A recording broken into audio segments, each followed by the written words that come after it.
여러분은 믿으시나요? 단 3초의 눈맞춤이 평생 쌓아온 도덕심을 무너뜨릴 수 있다는 거요. 그날 밤 빗줄기를 뚫고 제 방문을 두드린 건 형의 직장 동료가 아니라 제 인생을 집어삼킬 거대한 파도였습니다. 세상에는 운이 좋다는 말로밖에는 설명되지 않는 날들이 있습니다. 평생을 성실하게 혹은 비겁할 정도로 조용하게 살아온 사람에게도 예외 없이 찾아오는 그런 날 말입니다. 저에게는 바로 그 일요일 저녁이 그랬습니다. 좁고 답답한 취준생의 일상에서 유일한 탈출구는 사촌형의 오피스텔이었습니다. 지방에서 올라와 서울 하늘 아래 내 몸 하나 늘 곳 없던 제게 대형마트 보안팀에서 근무하는 사촌형은 구원자나 다름없었죠. 하지만 그 구원 역시 공짜는 아니었습니다. 형의 까다로운 성격과 엄격한 규칙 아래서 저는 늘 숨을 죽이며 살아야 했습니다. 그런 형이 갑작스러운 지방 파견으로 일주일간 집을 비우게 되었습니다.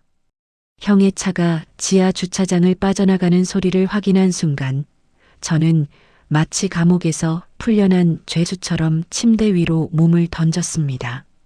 일주일. 그 시간만큼은 남의 눈치를 보지 않고 라면을 끓여 먹고 새벽까지 게임을 해도 누구 하나 잔소리할 사람이 없었습니다. 밖에는 요란한 빗소리가 창문을 두드리고 있었지만 그 소음마저 저에게는 완벽한 평화의 배경음악처럼 들렸습니다. 평화는 생각보다 짧았습니다. 밤 9시를 간 넘긴 시각, 정적을 깨고 날카로운 초인종 소리가 들려왔습니다. 이 시간에 누구지? 형이 뭘 두고 갔나? 의아한 마음으로 현관 인터폰 화면을 확인했습니다. 흑백의 화면 속에는 낯선 여자의 실루엣이 보였습니다. 빗물에 젖어 어깨를 움츠리고 있는 여자. 저는 의심 섞인 목소리로 누구냐고 물었습니다. 여기 진호 씨 댁 맞나요? 저 마트에서 같이 일하는 박수진이라고 하는데요. 목소리는 빗소리에 섞여 가늘게 떨리고 있었습니다. 형의 직장 동료라는 말에 저는 서둘러 문을 열었습니다. 문이 열리자마자 눅눅한 비냄새와 함께 묘한 향수향이 훅 끼쳐왔습니다. 그곳에는 빗물에 젖어 옷이 몸에 착 달라붙은 여자가 서 있었습니다. 평소 형이 말하던 억척스러운 마트 동료들과는 전혀 다른 분위기였습니다. 그녀는 계산원 유니폼 대신 얇은 가디건과 스커트를 입고 있었는데 젖은 옷감 사이로 드러난 실루엣은 취준생인 저의 시선을 어디에 두어야 할지 모르게 만들었습니다. 형은 지금 지방에 내려가서 집에 없는데요. 제 말에 그녀는 당혹스러운 표정을 지으며 젖은 머리카락을 쓸어 넘겼습니다. 그 찰나의 순간 그녀와 눈이 마주쳤습니다. 딱 3초였습니다. 그녀의 젖은 속눈썹 아래로 비치는 묘한 갈증과 떨림. 그 짧은 시간 동안 저는 제 안에 무언가가 툭 하고 끊어지는 소리를 들었습니다. 단순히 형의 심부름을 온 손님으로 보기엔 그녀가 뿜어내는 에너지는 너무나도 치명적이었습니다. 아, 어떡하지. 오늘까지 꼭 확인해야 할 서류가 형님 책상 위에 있다고 해서 왔거든요. 잠시만 비를 피하며 기다려도 될까요? 버스가 끊겨서 택시도 안 잡히네요. 그녀는 난처한 듯 웃어 보였지만 그 미소 뒤에는 제가 읽어낼 수 없는 깊은 심연이 있는 것 같았습니다. 도덕적으로는 문을 닫고 형에게 전화를 거는 것이 맞았겠지요. 하지만 제 손은 이미 그녀의 젖은 가방을 받아들고 있었습니다. 그것이 제 인생을 송두리째 뒤흔들 사고의 시작인 줄도 모른 채 말입니다. 빗줄기는 더욱 굵어졌고 닫힌 현관문 너머로 이제 막 낯선 두 사람의 시간이 흐르기 시작했습니다. 문이 닫히는 소리가 평소보다 무겁게 들렸습니다. 좁은 현관에 들어선 그녀의 존재감은 순식간에 오피스텔 전체의 공기를 뒤바꿔 놓았습니다. 현관 조명이 꺼지기 전 찰나의 순간에 보인 그녀의 뒷모습은 빗물에 젖어 서늘하면서도 동시에 뜨거운 열기를 머금은 듯 했습니다. 실례할게요. 갑자기 이렇게 들이닥쳐서 정말 미안해요. 현우 씨. 그녀는 제 이름을 알고 있었습니다. 형이 마트 동료들에게 제 이야기를 했다는 사실이 새삼 놀라웠습니다. 형은 평소 저를 방구석에서 공부만 하는 짐덩어리 취급했으니 그녀에게 전해진 제 이미지도 그리 근사하진 않았을 겁니다. 하지만 그녀는 거실로 들어서며 저를 비하하는 기색 없이 오히려 조심스럽고 정중한 태도를 보였습니다. 거실 조명 아래 드러난 그녀의 모습은 더욱 비현실적이었습니다. 얇은 가디건은 빗물을 머금어 반투명해졌고 어깨 라인을 따라 흘러내린 머리카락은 그녀의 하얀 목덜미에 달라붙어 있었습니다. 저는 서둘러 욕실에서 세수건을 가져다 주었습니다. 일단 이거라도 좀. 옷이 많이 젖으셨는데 감기 걸리겠어요. 고마워요. 현우 씨는 참 친절하네요. 진호 씨 형한테 듣던 거랑은 분위기가 많이 달라요. 그녀는 수건으로 머리를 털며 살짝 웃었습니다. 그 웃음이 거실의 어색한 공기를 조금은 부드럽게 만들어 주었지만 제 심장은 여전히 진정될 기미가 보이지 않았습니다. 그녀가 형의 서류를 찾기 위해 거실 테이블 주위를 서성이는 동안 저는 주방으로 피해 냉장고를 열었습니다.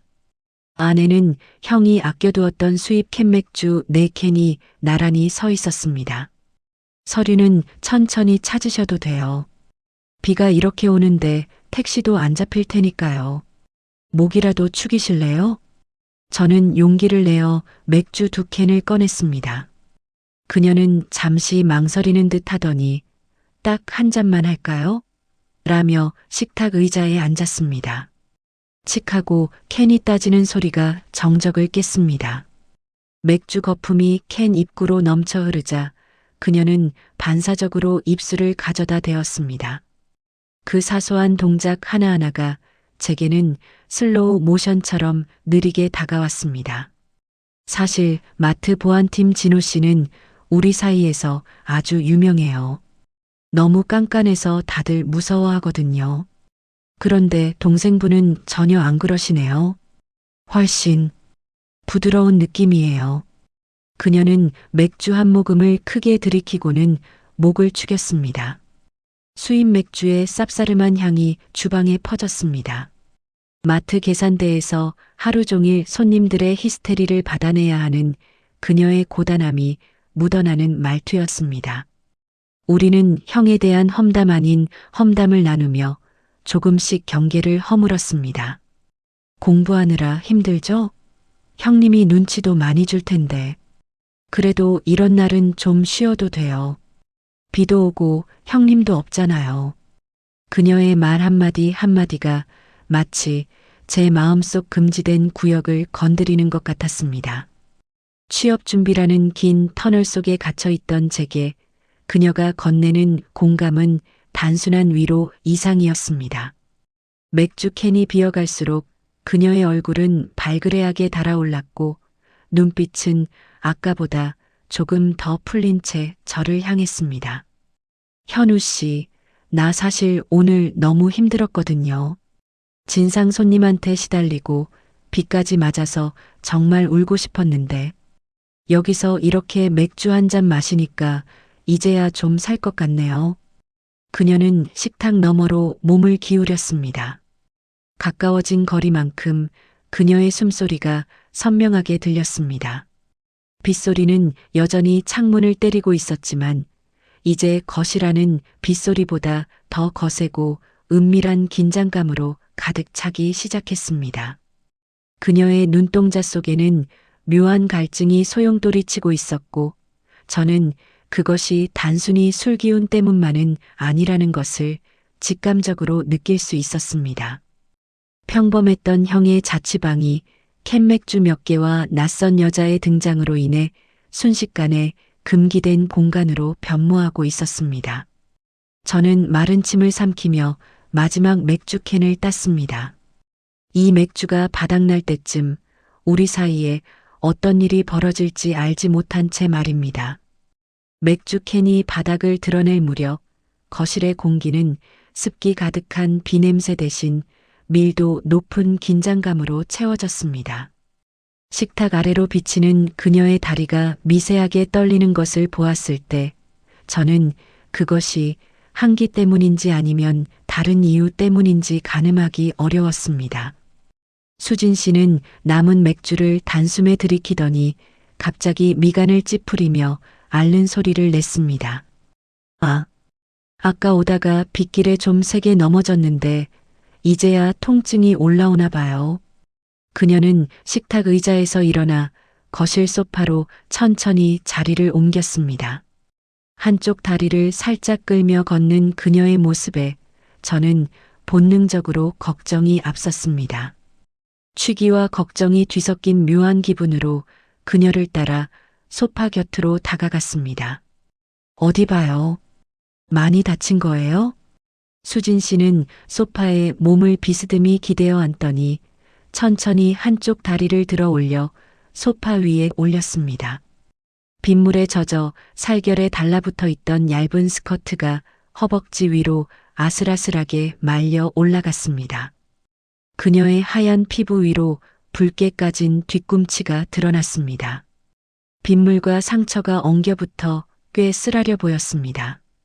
여기요. 빗길에 미끄러지면서 보도블록에 긁혔나 봐요. 현우 씨, 미안한데 구급상자 좀 있을까요? 제가 허리를 숙이면 어지러워서 잘 안 보여서요. 그녀의 나른한 목소리가 귓가를 간지럽혔습니다. 저는 황급히 형의 방 서랍을 뒤져 구급상자를 찾아왔습니다. 소파 앞에 한쪽 무릎을 꿇고 앉자 그녀의 발목이 제 눈높이와 나란해졌습니다. 가느다란 발목과 그 아래로 뻗은 매끄러운 발등, 연고를 든 제 손이 미세하게 떨리기 시작했습니다. 제가 좀 발라드릴게요. 따가워도 조금만 참으세요. 저는 조심스럽게 소독약을 묻힌 솜으로 그녀의 뒤꿈치를 닦아냈습니다. 차가운 약물이 닿자 그녀가 하고 짧은 신음과 함께 몸을 움츠렸습니다. 그 진동이 제 손등을 타고 고스란히 전해졌습니다. 소독을 마치고 연고를 손가락에 묻혀 그녀의 상처 부위에 갖다 대었습니다. 부드러운 살결이 손끝에 닿는 순간 머릿속이 하얗게 전멸했습니다. 연고를 펴바르는 제 손가락은 자꾸만 상처를 벗어나 그녀의 발목 주위를 맴돌았습니다. 수진 씨는 거부하지 않았습니다.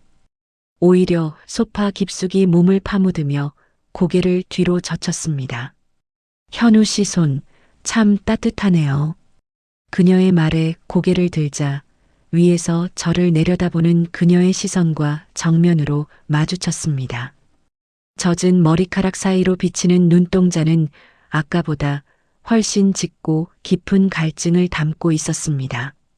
거실 조명이 그녀의 실루엣을 따라 황홀한 금빛 테두리를 만들고 있었고 밖에서 들려오는 빗소리는 이제 두 사람의 심장 소리에 묻혀 아득한 먼 곳의 소음처럼 느껴졌습니다.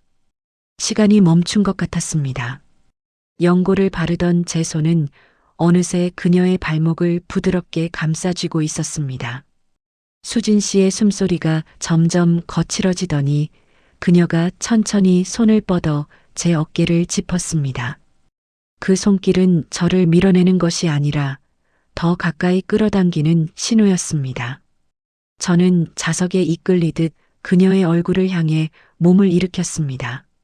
그녀의 입술에서 풍기는 달콤한 맥주 향과 살며시 감기는 눈꺼풀, 모든 도덕적 판단력이 마비되고 오직 본능만이 제 몸을 지배하려던 찰나였습니다.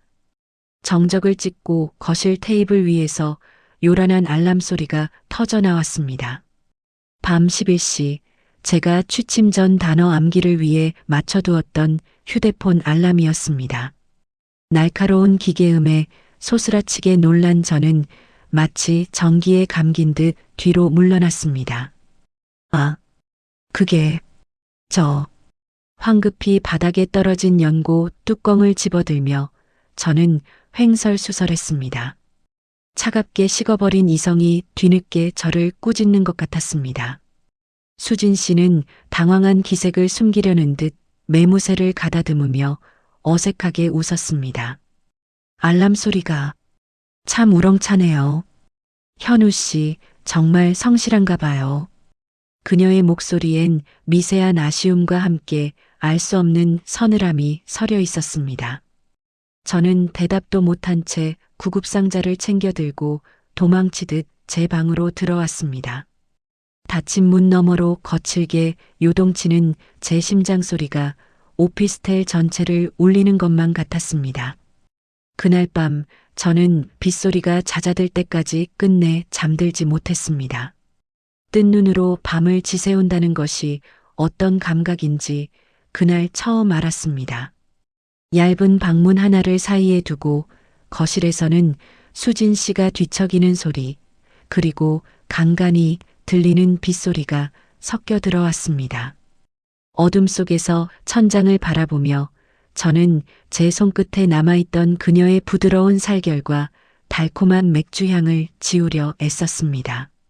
하지만 지우려 할수록 기억은 선명해졌고 제 심장은 배반하듯 자꾸만 거실 쪽을 향해 뛰었습니다. 새벽녘이 되어서야 잠시 눈을 붙였을까 희미한 햇살이 창살 사이로 스며들 때쯤 정신이 들었습니다. 거실은 고요했습니다. 혹시나 그녀가 깰까봐 조심스레 방문을 열고 나갔지만 거실 소파는 이미 정돈된 상태였습니다. 그녀는 온데간데 없었고 열린 창문으로 들어오는 차가운 아침 공기만이 어젯밤에 소란스러웠던 열기를 식혀주고 있었습니다. 갔구나. 안도감과 함께 알 수 없는 허탈함이 밀려왔습니다. 식탁 위에는 어젯밤 우리가 비워낸 맥주 캔들이 나란히 놓여 있었습니다. 저는 멍하니 식탁으로 다가가 쓰레기를 치우려 했습니다. 그때 제 전공 서적 위에 삐딱하게 놓인 마트 영수증 한 장이 눈에 들어왔습니다. 어젯밤 그녀가 서류를 찾겠다며 가방을 뒤질 때 흘린 것 같았습니다. 무심코 영수증을 쓰레기통에 버리려던 순간 뒷면에 갈겨 쓴 푸른색 볼펜 글씨가 제 시선을 붙잡았습니다. 어제 못한 얘기 해야지. 오늘 밤 10시 마트 뒤 포장마차에서 기다릴게. 심장이 다시 거세게 요동치기 시작했습니다. 정갈하지만 힘있는 필체. 그것은 단순한 인사가 아니라 명백한 초대였습니다. 어제 못한 얘기라는 문구가 머릿속을 뱅뱅 맴돌았습니다. 알람 소리에 끊겨버린 그 찰나의 순간 우리가 나누려 했던 그 미완의 행위를 그녀도 의식하고 있다는 뜻일까요? 아니면 단순히 형에게 비밀로 해달라는 입막음의 제안일까요? 하루 종일 아무 일도 손에 잡히지 않았습니다. 도서관 의자에 앉아 영어 단어장을 펼쳤지만 단어들은 활자가 아니라 수진 씨의 눈동자가 되어 저를 비웃는 것 같았습니다. 취업 준비생이라는 본분, 사촌 형과의 신뢰, 도덕적인 죄책감, 이 모든 것들이 영수증 뒷면에 적힌 번호 앞에서 무력해졌습니다. 가면 안 돼. 이건 위험해. 이성은 끊임없이 경고등을 울렸습니다. 수진 씨는 형의 동료이고 어젯밤의 일은 그저 술기운과 분위기가 만든 해프닝일 뿐이라고 스스로를 다독였습니다. 하지만 제 몸은 이미 정반대로 움직이고 있었습니다. 평소에는 거들떠보지도 않던 셔츠를 다리고 거울 앞에서 몇 번이고 머리 모양을 매만졌습니다. 비가 그친 뒤에 밤 공기는 서늘했지만 제 얼굴은 약속 장소로 향하는 내내 화끈거렸습니다. 밤 10시, 형이 일하는 대형마트 뒤편 좁고 어두운 골목 끝에 낡은 포장마차가 보였습니다. 주황색 천막 너머로 새어나오는 희미한 불빛이 왠지 모를 은밀함을 더해주고 있었습니다. 천막 안으로 들어서자 매캐한 연기와 사람들의 웅성거림 사이로 혼자 앉아 있는 여자가 보였습니다. 수진 씨였습니다. 그녀는 어젯밤의 흐트러진 모습과는 딴판으로 세련된 검은색 원피스에 입술을 붉게 강조한 화려한 모습이었습니다. 평범한 마트 계산원이라고는 믿기지 않을 만큼 압도적인 분위기였습니다. 그녀는 제가 들어오는 것을 확인하더니 천천히 소주잔을 채우며 입가에 묘한 미소를 띄웠습니다. 현우 씨, 올 줄 알았어요. 내 예상보다 5분이나 빨리 왔네? 그녀의 목소리는 낮고 차분했지만 그 안에는 상대를 꿰뚫어 보는 듯한 확신이 차 있었습니다. 저는 마른 침을 삼키며 그녀의 맞은편 의자에 앉았습니다. 어젯밤 거실에서의 친절했던 모습은 간대였고 이제는 저를 마음대로 휘두르려는 포식자 같은 기운이 느껴졌습니다. 그녀가 제 앞으로 소주잔을 밀어놓았습니다. 맑은 투명한 액체 위로 포장마차의 붉은 조명이 일렁였습니다. 자, 일단 한 잔 마셔요. 오늘 밤은 어제보다 훨씬 길 테니까. 저는 홀린 듯 잔을 들어 입으로 가져갔습니다. 하지만 첫 잔을 비우는 순간 제 등줄기를 타고 기분 나쁜 소름이 돋았습니다. 그녀의 미소 뒤에 숨겨진 차가운 진실이 무엇인지, 제가 어떤 늪으로 발을 들이고 있는지 그제야 조금씩 보이기 시작했기 때문입니다. 잔잔하게 일렁이던 소주가 목을 타고 넘어갔습니다. 어젯밤의 맥주와는 비교도 할 수 없을 만큼 독하고 뜨거운 기운이 식도를 따라 내려가며 뱃속을 뒤틀어 놓았습니다. 빈 잔을 내려놓는 제 손이 가늘게 떨렸습니다. 포장마차의 낡은 플라스틱 테이블 위로 붉은 조명이 수진 씨의 얼굴을 기괴하면서도 매혹적으로 비추고 있었습니다. 현우 씨, 술 잘 못하나 봐요? 얼굴이 금방 붉어지네. 수진 씨는 여유롭게 자신의 잔을 비우고는 젓가락으로 안주를 매만졌습니다. 그녀의 손가락은 어젯밤 제 손끝이 닿았던 그 뒤꿈치처럼 매끄럽고 하였습니다. 하지만 지금 그녀의 입가에 걸린 미소는 어제의 나른함과는 전혀 다른 성질의 것이었습니다. 그것은 먹잇감을 구석으로 몰아넣은 사냥꾼의 확신에 찬 미소였습니다. 수진 씨, 어제 못한 이야기라는 게 대체 뭐예요? 전 그냥 형이 오기 전에 정리할 건 정리하고 싶어서. 제 말에 그녀가 갑자기 소리내어 웃었습니다. 카랑카랑한 웃음소리가 좁은 포장마차 천막을 울렸습니다. 옆 테이블 사람들이 우리 쪽을 힐끗거렸지만 그녀는 개의치 않았습니다. 웃음을 멈춘 그녀가 갑자기 상체를 테이블 쪽으로 바짝 기울였습니다. 현우 씨는 참 순진하네요. 아니면 순진한 척하는 건가? 어젯밤 거실에서 알람이 울리지 않았다면 우리 어디까지 갔을 것 같아요? 당신 손, 내 발목에서 멈추지 않았을 텐데. 직설적인 화법에 저는 숨이 턱 막혔습니다. 부인할 수 없었습니다. 제 안의 욕망이 그녀의 살결을 갈구했다는 사실을 누구보다 제가 더 잘 알고 있었으니까요. 제가 아무 말도 못하고 입술만 달싹이자 그녀가 가방에서 서류 한 뭉치를 꺼내 테이블 위에 툭 던졌습니다. 어젯밤 그녀가 그토록 찾던 형의 서류였습니다. 이게 뭔 줄 알아요?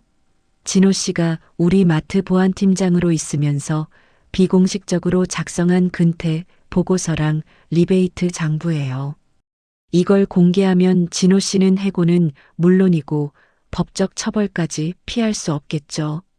머릿속이 차갑게 식어내렸습니다.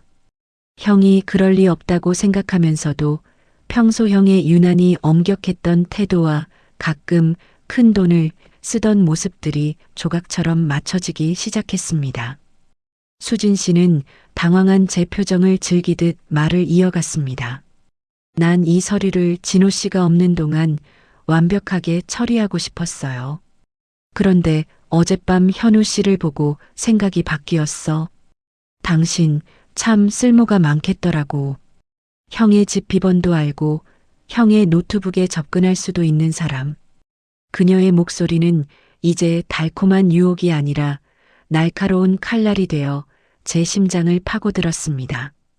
그녀가 저를 유혹했던 것, 뒤꿈치가 아프다며 제 손길을 유도했던 것, 그리고 오늘 이 포장마차로 불러낸 것까지 모든 것이 치밀하게 계산된 시나리오였다는 사실이 명백해졌습니다.